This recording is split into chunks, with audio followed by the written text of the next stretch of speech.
कृष्ण भगवान की जय।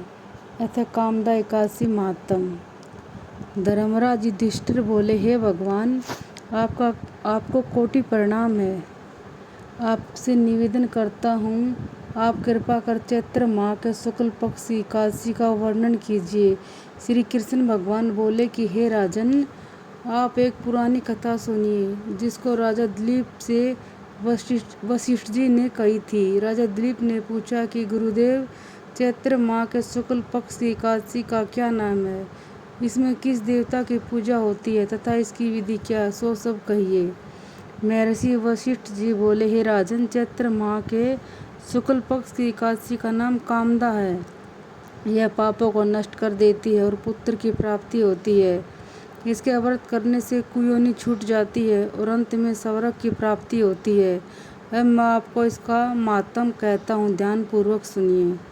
प्राचीन काल में एक भोगीपुर नामक नगर में पुंडरीक नामक एक राजा राज्य करता था।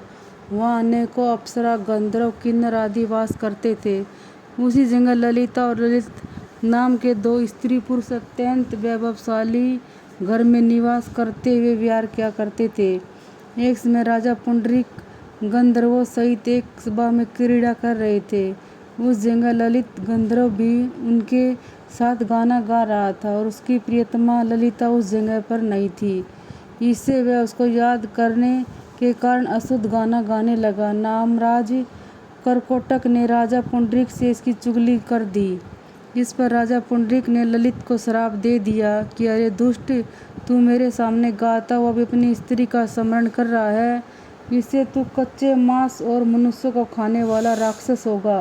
राजा पुंडरीक के श्राप से वह ललित गंधर्व उसी समय एक विकराल राक्षस हो गया। उसका 8 योजन का शरीर हो गया। राक्षस हो जाने पर उसको महान दुख मिलने लगे और अपने कर्म का फल भोगने लगा। जब ललिता को अपने प्रियतम ललित का ऐसा हाल मालूम हुआ तो वह अत्यंत दुखी हुई।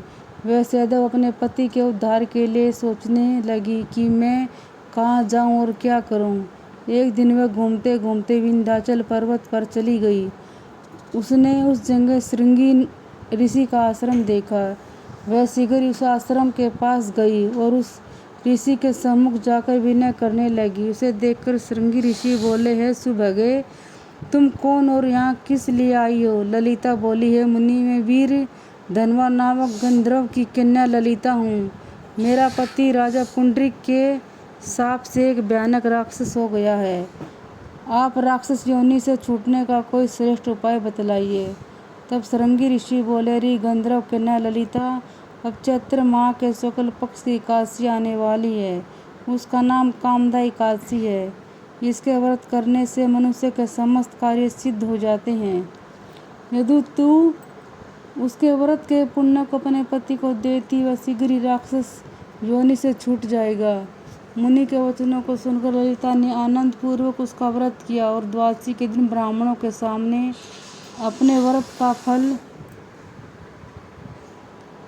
अपने पति को देने लगी और ब्राह्मण और भगवान से इस प्रकार प्रार्थना करने लगी कि प्रभु, मैंने जो व्रत किया है वह राक्षस योनि से शीघ्र ही छूट जाए। एकादशी का फल देते ही उसका पति राक्षस योनि से छूट गया और अपने पुराने स्वरूप को प्राप्त हुआ।